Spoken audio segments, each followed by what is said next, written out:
हिमाचल प्रदेश के लगभग 70% जो जनता है जो काम ढूंढ रही है उनको वर्कफोर्स को एम्प्लॉय करने वाला सेक्टर एग्रीकल्चर है और इस एग्रीकल्चरल सेक्टर की इंपॉर्टेंस हिमाचल प्रदेश के लिए हम सभी जानते हैं। एग्रीकल्चर स्कीम्स हमारे लिए इस वजह से बहुत ज्यादा इंपॉर्टेंट हो जाते हैं। पिछले सेशन में हमने कुछ स्कीम्स डिस्कस की थी। इस सेशन में हम हमारे डिस्कशन को आगे बढ़ा रहे हैं। Welcome everyone to Edutab Himachal Pradesh administrative services का यूट्यूब चैनल। आगे बढ़ने से पहले मैं आपको बता दूं कि हमारे YouTube channel as well as Telegram channel पर बहुत ही बढ़िया कंटेंट एचपीएस एग्जाम से रिलेटेड प्रोवाइड किया जा रहा है। So please do subscribe our YouTube channel. Also हमारे टेलीग्राम चैनल को ज्वाइन करिए। इस सेशन के पीडीएफ के लिए भी आप जो है हमारे टेलीग्राम चैनल को ज्वाइन करना चाहेंगे। टेलीग्राम चैनल को ज्वाइन करने के लिए इसका लिंक इस सेशन के इस वीडियो के डिस्क्रिप्शन में आपको मिल जाएगा। तो पिछले सेशन में जो क्वेश्चंस पूछे गए थे उससे रिलेटेड कमेंट्स आए हैं। ए बी ने कहा है कि जो भी आप स्कीम्स यहाँ पे पढ़ा रहे हैं वेयर एंड व्हेन वो भी आप इंक्लूड करो। डेफिनेटली ए बी जो भी रिलेवेंट स्कीम्स है वहां पर डेफिनेटली ये चीजें ऐड की जाएंगी। Thank you for your suggestion and keep giving answers to our questions also guys. Thank you and all the best for your preparation. Agriculture scheme से हिमाचल प्रदेश के इससे रिलेटेड क्या कोई क्वेश्चन एग्जाम में आता है? एचपीएस प्रीलिम्स 2020 का जो ये पेपर अगर हम देखें यहाँ पर कई सारे स्कीम से रिलेटेड क्वेश्चंस पूछे गए हैं। लाइक ई उद्यान पोर्टल पर पूछा गया है। गवर्नमेंट ऑफ हिमाचल प्रदेश से रिलेटेड जो सोशल वेलफेयर प्रोग्राम है उस पर पूछा गया है। नॉट करेक्ट स्टेटमेंट आपको चुनना है। विशेष महिला उत्थान मेधा प्रोत्साहन योजना मुख्यमंत्री 1 बीघा स्कीम। राइट, तो इस तरह के क्वेश्चंस पूछे जा सकते हैं स्पेसिफिकली ऑन स्कीम्स। तो हमें स्कीम्स बहुत ही अच्छे तरीके से पढ़ने हैं। एग्रीकल्चर स्कीम्स हमारे मेंस में भी इससे रिलेटेड क्वेश्चंस आ जाते हैं।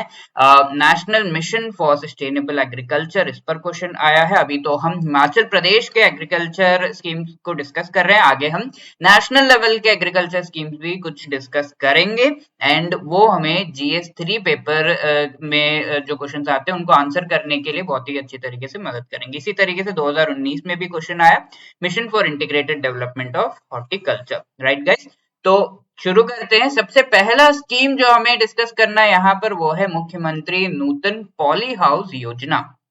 2019 में लाया गया ये स्कीम। पॉली हाउस यानी कि ग्रीन हाउस, जो ग्रीन हाउस बनाया जाता है उससे रिलेटेड ये योजना है। ग्रीन हाउस हम जानते हैं कि बहुत ही अच्छे तरीके से प्लांट्स के ग्रोथ में हेल्प करता है। राइट, तो हिमाचल प्रदेश में हम जिस तरीके से जानते हैं बहुत सारे जो है एग्रो क्लाइमेटिक जोन्स हैं और इन एग्रो क्लाइमेटिक जोन्स की अगर हम बात करें तो वो काफी ज्यादा सूटेबल है to a large variety of crops. लेकिन कुछ ऐसे क्रॉप्स हैं जिनसे रिलेटेड जो कि उगाना हिमाचल प्रदेश में थोड़ा सा डिफिकल्ट हो जाता है। तो इन क्रॉप्स को सही तरह का टेम्परेचर और रेनफॉल एंड वेदर कंडीशंस देने के लिए हम जो है इस तरह के ग्रीन हाउस का इस्तेमाल करते हैं। बेसिकली टेम्परेचर मोस्टली कंट्रोल होता है यहाँ पर, क्योंकि काफी जो है इलाके जो है ठंडे हैं हमारे हिमाचल प्रदेश में। तो थोड़ा सा टेम्परेचर बढ़ाने के लिए और वेदर कंडीशंस जो सही तरीके के मिलने चाहिए वो प्रोवाइड करने के लिए ग्रीन हाउस का इस्तेमाल होता है। राइट गाइस, तो ग्रीन हाउस जो एस्टेब्लिश करने से आप जो हिमाचल के बेसिक इंडिजिनस क्रॉप्स हैं उनको तो आप ग्रो कर ही सकते हैं। साथ ही साथ जो प्रॉपर जो है temperature and weather conditions provide करके with the help of greenhouse बाकी क्रॉप्स जो जनरली नहीं उग पाते हिमाचल में वो भी उगाया जा सकता है। तो इस वजह से ये स्कीम बहुत ही ज्यादा इंपॉर्टेंट। तो देखते हैं, हमने तो समझ लिया कि ये स्कीम की क्या इम्पोर्टेंस है और इस स्कीम में क्या बेनिफिट्स प्रोवाइड किए जा रहे हैं। 2019 में ये स्कीम लॉन्च की गई थी और यहाँ पर जो है ये पूरी स्कीम स्टार्ट की गई है covering an area of 100 hectare in the state. 5000 तक जो है पॉली हाउसेस कंस्ट्रक्ट करने का इस स्कीम में एम है। 2 फेजेस में इम्प्लीमेंट किया जाएगा। 2019 से ही इसे इम्प्लीमेंट करना था लेकिन नहीं हो पाया। अभी 2021 और 2022-23 में जो है इसे और अच्छी तरीके से इम्प्लीमेंट किया जाएगा और 2522 तक जो पॉली हाउसेस है, इस तरह के ग्रीन हाउसेस आप देख रहे हैं यहाँ पर, इन्हें कंस्ट्रक्ट करने से रिलेटेड सब्सिडी दी जाएगी। 85% असिस्टेंस 85% असिस्टेंस जो है हमारा हिमाचल प्रदेश का गवर्नमेंट उसको जो है बेयर करेगा। 20,000 बेनिफिशियरीज को ये हेल्प कर सकता है और एम्प्लॉयमेंट प्रोवाइड कर सकता है, इस तरीके से कहा जा रहा है। इसे फाइनेंशियल बजट 2019-20 में लॉन्च किया गया था। लगभग 150 करोड़ का जो है इसको कॉर्पस इसको एलोकेट किया गया था। राइट गाइस, तो सारी जो डिटेल्स है स्कीम से रिलेटेड, स्कीम का क्या एम है, सब कुछ हमने बहुत ही बढ़िया तरीके से डिस्कस कर लिया है। ग्रीन हाउस क्या होता है और इसका क्या इंपॉर्टेंस है वो भी हमने देख लिया। ग्रीन हाउस से रिलेटेड एक एनवायरमेंटल फिनोमिनन है, उसको अगर आप लोग जानते हैं तो प्लीज मेंशन कर दीजिए in the comment section. Let's see कौन सही तरीके से आंसर करता है। एनवायरमेंटल फिनोमिनन जो इस टर्म से रिलेटेड है, ग्रीन हाउस टर्म से रिलेटेड है। राइट गाइस, नेक्स्ट स्कीम देखते हैं। सीड से रिलेटेड स्कीम्स हमने पिछले सेशन में देख चुके हैं। अब हिमाचल प्रदेश में जो एग्रो क्लाइमेटिक जोन्स हैं और जो क्लाइमेट है वो ये कहा जा रहा है कि काफी कंड्यूसिव है सीड्स उगाने के लिए। ओके, तो सीड्स हिमाचल में जनरली हम जो है आउटसाइड द स्टेट बाहर से सीड्स लेते हैं, वो फार्मर्स को डिस्ट्रीब्यूट होते हैं और फार्मर्स जो है अपनी एग्रीकल्चर और क्रॉप्स इस तरीके से ले डाउन करते हैं। बट सीड्स को अब हिमाचल में ही उगाया जाएगा। इससे ट्रांसपोर्टेशन और वेरियस अदर लॉजिस्टिक्स का जो खर्चा है वो कम होगा और बेनिफिट ज्यादा होगा। इवन फार्मर को भी कम प्राइसेस पे सीड्स प्रोवाइड किए जा सकते हैं। इस वजह से सीड सर्टिफिकेशन प्रोग्राम जो है वो चलाया जा रहा है और इंडिजिनसली जो है हिमाचल प्रदेश स्टेट के अंदर ही सीड्स को ग्रो करने के लिए हेल्प किया जा रहा है। जब सीड जो है बन रहे हैं हिमाचल प्रदेश में, ग्रो किए जा रहे हैं, प्रोड्यूस किए जा रहे हैं, तो उनकी क्वालिटी भी सही होनी चाहिए ना। तो उस क्वालिटी को एसेस करने के लिए सीड्स सर्टिफाई किए जाते हैं कि हाँ ये सही क्वालिटी के हैं और इनका यूज कमर्शियल क्रॉपिंग के लिए किया जा सकता है। तो इस सीड सर्टिफिकेशन प्रोग्राम को हिमाचल प्रदेश की गवर्नमेंट चला रही है। ये सीड स्टेट का जो सीड सर्टिफिकेशन एजेंसी है उसके द्वारा चलाया जा रहा है और यहाँ पर जो है ऑलरेडी हम जानते हैं कि जो एरिया था सीड जहाँ पर प्रोडक्शन हो रहे हैं काफी कम था, 1% के आसपास, इसे बढ़ाया जाना है। और यहाँ पर हम ये देख रहे हैं कि to maintain the quality of seeds, obviously seeds produce हम करेंगे बट उनकी क्वालिटी इंश्योर करने के लिए सीड सर्टिफिकेशन बहुत ही ज्यादा जरूरी है और इससे जो है क्वालिटी ऑफ सीड्स होगी तो quality of crops and produce भी होगा, हायर प्राइसेस से मिलेंगे और फार्मर को भी बहुत ही ज्यादा बेनिफिट होगा। तो सीड सर्टिफिकेशन प्रोग्राम चलाया जा रहा है Himachal Pradesh state seed certification agency, जो कि शिमला में आपको देखने को मिलेगी, वहां पर चलाया जा रहा है। जो भी सीड प्रोड्यूस कर रहे हैं उन्हें रजिस्टर करना होता है in this seed certification agency और उनके सीड जो है सर्टिफाई किए जाएंगे by the agency. Right guys, तो इस तरीके से सीड सर्टिफिकेशन प्रोग्राम को चलाया जा रहा है क्वालिटी ऑफ सीड्स बढ़ाने के लिए। राइट, इससे हमारा क्रॉप्स का क्वालिटी एंड प्रोडक्शन का क्वालिटी भी बढ़ेगा। एग्रीकल्चरल मार्केटिंग, अब एग्रीकल्चरल प्रोड्यूस जो है वो आ गया है और इसको जो है अच्छे तरीके से मार्केट करना, अच्छे प्राइसेस से प्रोवाइड करना टू द फार्मर, ये बहुत ही ज्यादा इंपॉर्टेंट है और गवर्नमेंट का एक तरह से जो है आजकल ड्यूटी बन गया है। तो इस वजह से जो एग्रीकल्चरल प्रोड्यूस है उसको जो है अच्छी तरीके से मार्केट, उसको उसके लिए मार्केट प्रोवाइड करने का इनिशिएटिव्स लिए जा रहे हैं। पूरा एग्रीकल्चरल प्रोड्यूस जो है रेगुलेट किया जाता है बाय हिमाचल प्रदेश एग्रीकल्चरल और हॉर्टिकल्चर प्रोड्यूस मार्केटिंग एक्ट 2005। तो स्टेट लेवल पर जो एक्ट्स हैं उनके बेसिस पर एग्रीकल्चरल मार्केट्स या फिर एपीएमसी जिसे हम कहते हैं उनको मेंटेन किया जाता है, उनको रेगुलेट किया जाता है। इसी तरीके से हिमाचल का जो एक्ट है 2005 में ये एक्ट जो है लाया गया था और इसके बेसिस पर ये जो मार्केटिंग जो एजेंसीज हैं उन्हें यहाँ पर अच्छे तरीके से उनको जो है रेगुलेट किया जाता है। इस एक्ट के under Himachal Pradesh marketing board इसे एस्टैब्लिश किया गया है। साथ ही साथ 10 नोटिफाइड मार्केट एरियाज को एस्टैब्लिश किया गया है। और ये जो है फार्मिंग कम्युनिटी के इंटरेस्ट को सेफगार्ड करेगा, यानी कि उनका जो प्रोड्यूस है उसको सही प्राइसेस दिलाने का काम इन मार्केटिंग जो एजेंसी है वहां पर किया जाएगा। मॉडर्नाइज्ड मार्केट कॉम्प्लेक्स सोलान में स्टार्ट किया गया है, ये चीज हमें याद रखनी है। 10 मार्केट कमिटीज फंक्शन कर रहे हैं, 58 मार्केट जो है फंक्शनल है स्टेट में अभी। और सारा का सारा मार्केट रिलेटेड इंफॉर्मेशन, प्राइजेस हो गए, डिफरेंट डिमांड्स हो गए, डिफरेंट काइंड्स ऑफ इंफॉर्मेशन जो डिसेमिनेट करना है वो किया जाता है through the all India radio, Doordarshan, print media and internet. और इससे रिलेटेड सारा जो लॉजिस्टिक्स है खर्चा है वो हिमाचल प्रदेश की गवर्नमेंट उठाती है। राइट, तो इस तरीके से फार्मर्स के जो उनका जो प्रोड्यूस है उसको सही प्राइसेस मिले, उनके इनकम बढ़े, इससे रिलेटेड एग्रीकल्चरल मार्केटिंग को रेगुलेट किया जा रहा है by the state government as part of the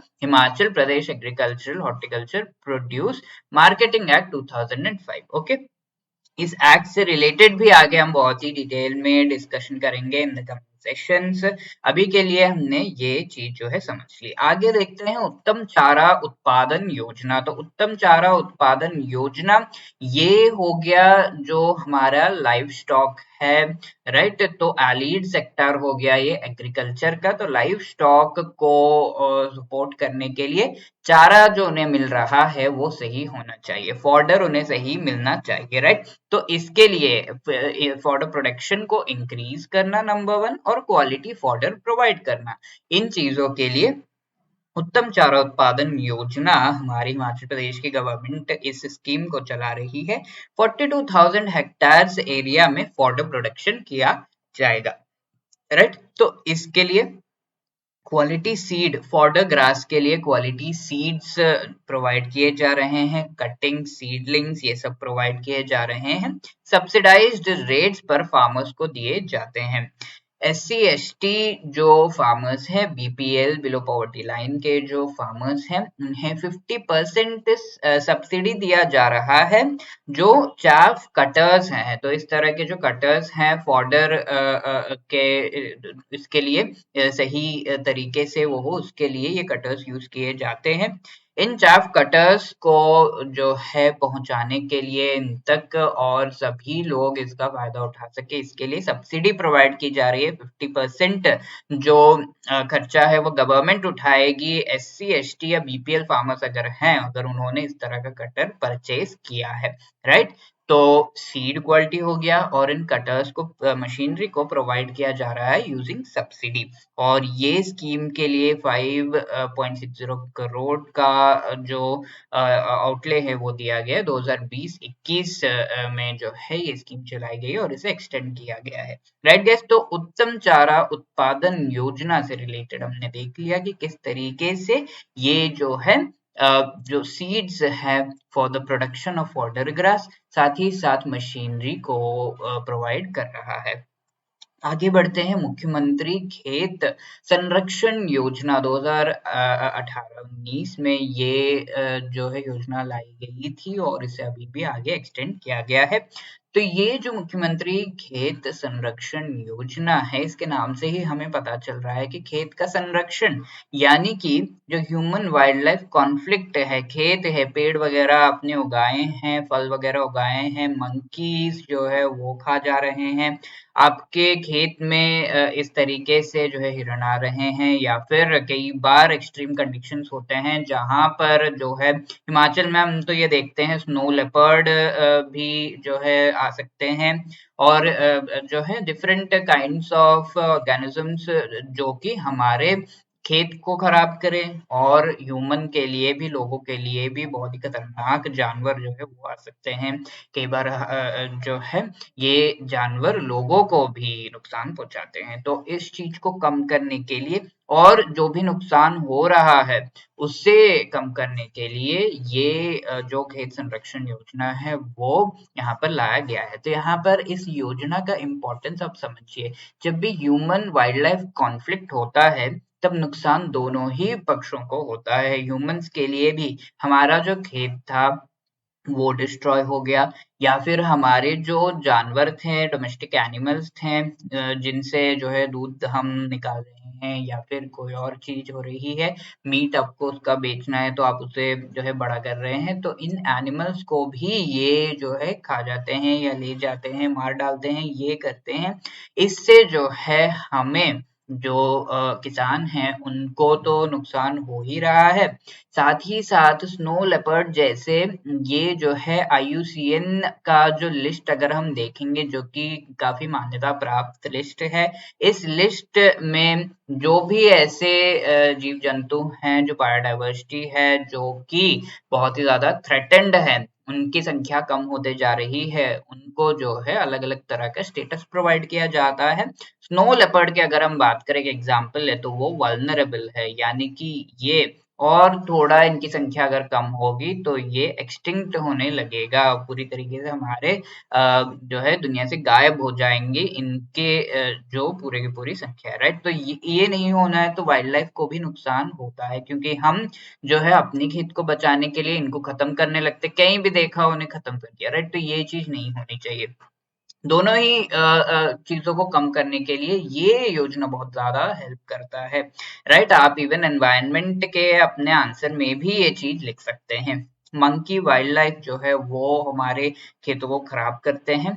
80% subsidy यहाँ पर दी जा रही है इंडिविजुअल फार्मर्स को, और 85% फाइनेंशियल असिस्टेंस दिया जा रहा है, ताकि ये फार्मर्स इस तरीके से ओपन में है, यहाँ पर आप फेंसिंग लगवाओ और ये फेंसिंग सोलर इलेक्ट्रिक फेंसिंग होगी, ठीक है। जो भी जानवर होंगे वो अगर वहां पर आकर जो है उन्हें एक बार अगर पता चल गया कि इलेक्ट्रिक फेंसिंग है तो दे वोंट एंटर, ठीक है। तो ये इस तरीके की सोलार इलेक्ट्रिक फेंसिंग को वहां पर लगाने के लिए गवर्नमेंट खुद से सब्सिडी दे रही है ताकि ये जानवर ना आ पाए, ठीक है।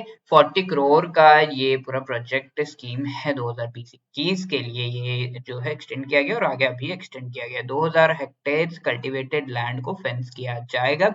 वाइल्ड और स्ट्रे एनिमल्स मंकीज वहां पर जो है नहीं आएंगे इसके लिए, ओके।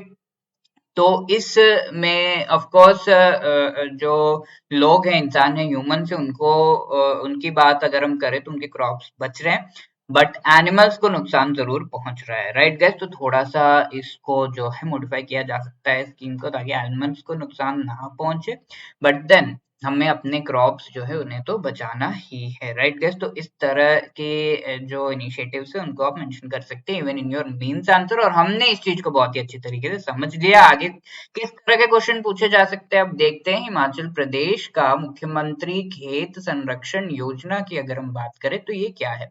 सब्सिडी स्कीम है, क्रॉप इंश्योरेंस स्कीम है, scheme to promote organic farming है, या फिर सॉइल टेस्टिंग स्कीम है। अभी हमने देखा कि ये जो है एक तरह का सब्सिडी प्रोवाइड कर रहा है, और ये जो सब्सिडी है सोलार फेंसिंग लगाने के लिए ये सब्सिडी प्रोवाइड हो रही है। तो यहाँ पर हमारा सही आंसर है ए, राइट गाइस। इसी तरीके से आपको एक होमवर्क क्वेश्चन दिया गया है ड्यूरिंग द सेशन, हमने क्लियरली ये चीज डिस्कस की थी, अगर आपने ध्यान दिया है तो प्लीज मेंशन कर दीजिए इस क्वेश्चन का answer in the comment section, and next session में हम देखेंगे कि किसने सही आंसर किया है। Himachal Pradesh state seed certification agency कहाँ पर लोकेटेड है? मंडी, कांडला, शिमला या किन्नौर, राइट गाइस। तो इसका आंसर दीजिए and let me know in the comment section, right. साथ ही साथ मेंस आंसर राइटिंग भी आपकी हो सके, इसके लिए जो है ये इनिशिएटिव चलाया जा रहा है, जहां पर आप इस क्वेश्चन को पढ़ेंगे और इसका आंसर कमेंट सेक्शन में देंगे। 60 वर्ड्स में आपको इस क्वेश्चन को आंसर करना है, and we will be evaluating, आपको जो है मार्क्स दिए जाएंगे। What are the main objectives of मुख्यमंत्री खेत संरक्षण योजना? इसका आंसर आप जो है हमारे कमेंट सेक्शन में दे सकते हैं, and then we will be evaluating, आपको मार्क्स दिए जाएंगे, एंड नेक्स्ट सेशन सेशन में हम डिस्कस करेंगे कि किस तरीके से आपने लिखा था। राइट गाइस, तो प्लीज डू कमेंट और बताइए कि किस तरीके से ये सेशंस आपको हेल्प कर रहे हैं। अपार्ट फ्रॉम दिस, कोई भी अगर आपको क्वेरी है, आप इस नंबर पर कॉल कर सकते हैं या फिर you can drop a mail at hello@edutab.co.in। Thank you so much guys, जय हिंद।